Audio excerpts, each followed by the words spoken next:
Assalamualaikum warahmatullahi wabarakatuh. Nama saya Taufik Nugroho, PM 23520033.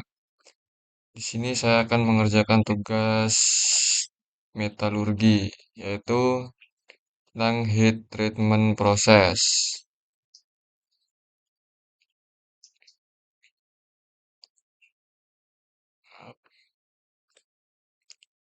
Jadi yang pertama, perlakuan panas. Proses perlakuan panas adalah suatu proses pengubahan sifat logam dengan cara mengubahan struktur mikro melalui proses pemanasan dan pengaturan kecepatan pendinginan dengan atau tanpa merubah komposisi kimia logam yang bersangkutan.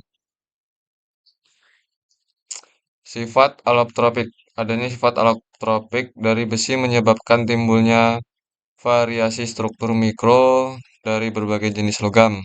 Allotropic sendiri adalah merupakan transformasi dari satu bentuknya susunan atom atau sel satuan ke bentuk susunan atom yang lainnya. Susunan atom seperti ini ya, susunan atom FCC dan BCC. Setelah itu ada jenis perlakuan panas yaitu softening, pelunakan, dan hardening, penegerasan.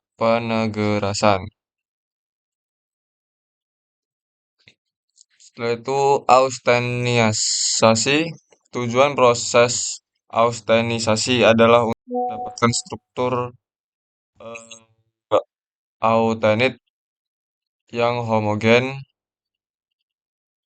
Keseimbangan kadar karbon austentik akan bertambah dengan naiknya austentinasi. Hal ini akan mempengaruhi karakteristik isothermal.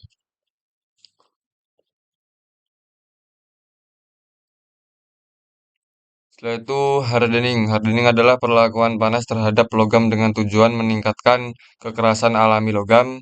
Setelah dilakukan proses pengerasan, maka selanjutnya pendinginan kritis. Lalu normalizing adalah perlakuan panas logam di sekitar 40 derajat Celcius di atas batas kritis. Logam kemudian ditahan pada temperatur ini untuk masa waktu yang cukup. Kemudian didinginkan dengan udara. Setelah itu perlakuan panas thermal logam. Perlakuan panas adalah suatu metode yang digunakan untuk mengubah sifat fisik maupun kimia suatu material. Secara umum, perlakuan panas adalah memanaskan atau mendinginkan material. Lalu fungsi perlakuan panas thermal sebagai bagian proses manufaktur. Pelunakan, mempersiapkan bahan logam sebagai produk satu atau dua, jadi agar layak diproses berikutnya. Pengerasan, mempersiapkan bahan logam sebagai produk jadi agar memiliki sifat mekanis yang optimis.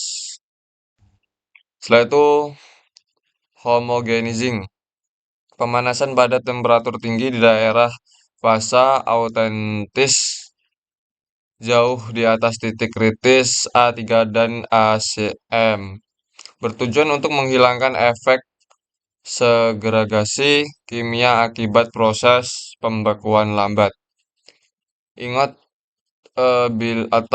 billet memperbaiki mampu mengerjakan panas hot workability. Nah, seperti ini temperaturnya. Setelah itu ada normalizing, yaitu pemanasan lambat sampai dengan temperatur di atas transformasi A sampai Y dan diikuti oleh pendinginan udara. Menghilangkan ketidakragaman mikrostruktur, mengeliminasi tegangan sisa, meningkatkan keseragaman dan penghalusan ukuran butir.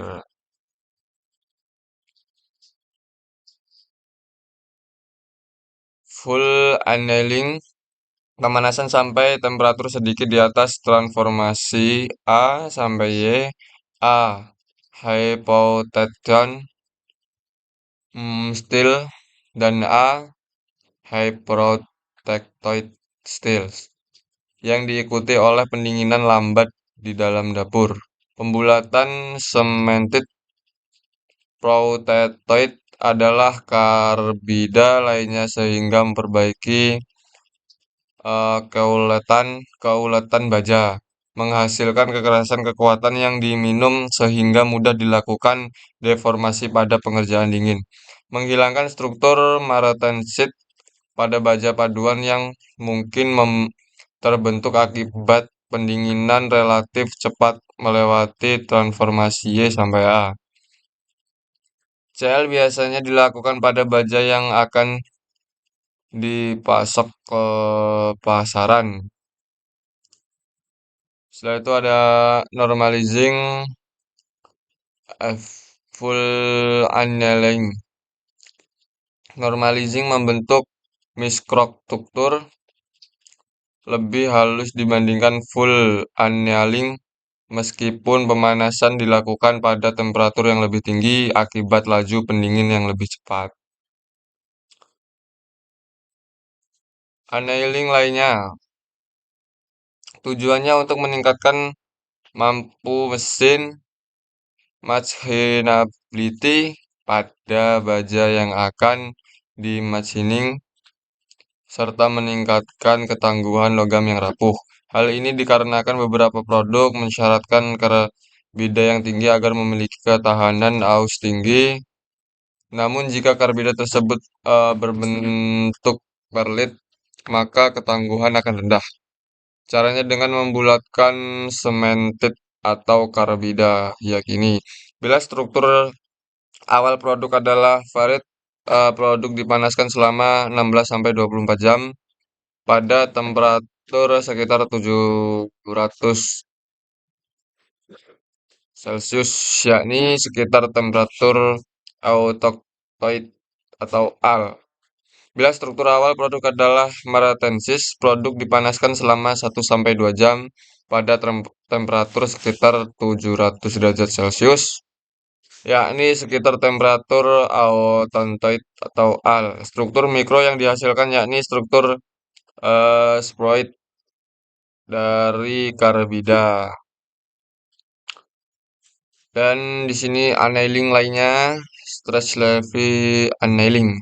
Pemanasan sampai dengan di bawah temperatur kritis 550 sampai 650 derajat Celcius.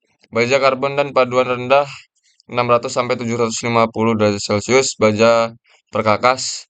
Panas tersebut kemudian ditahan beberapa saat sampai temperatur merata, kemudian didinginkan secara perlahan, bertujuan untuk menghilangkan tegas akibat deformasi pengerjaan dingin.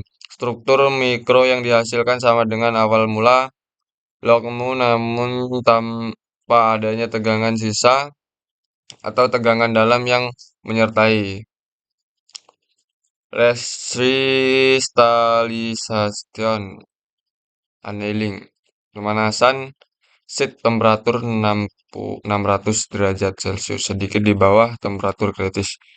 Bertujuan untuk membentuk butir poligon yang bebas tegangan dan mempunyai keuletan serta sifat konduktivitas, baik dilakukan pada baja setelah deformasi.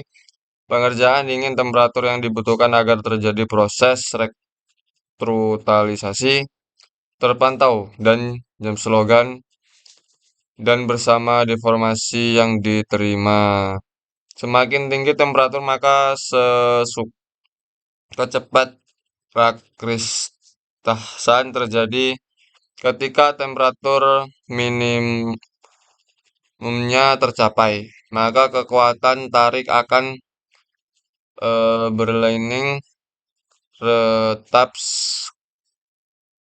keuletan kembali. Temperatur rekristalisasi dapat ditentukan dengan formula berikutnya.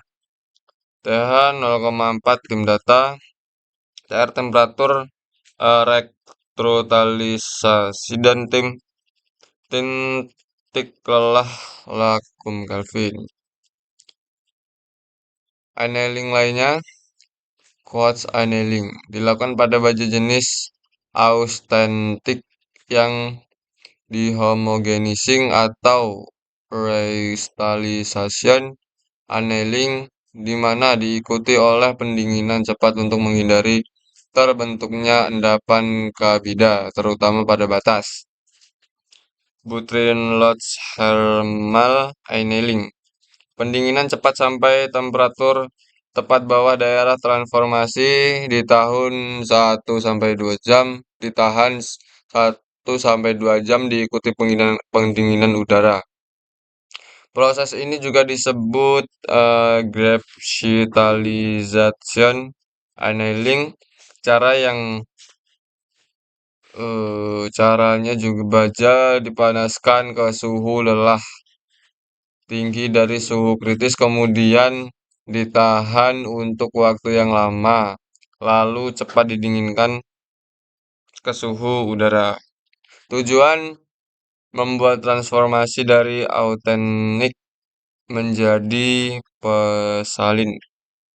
Diperlukan waktu lama untuk menyelesaikan full annealing, terutama untuk baya anti karat, anteutic supercooled, sedangkan inel isothermal dapat sangat mempersingkat waktu Anda.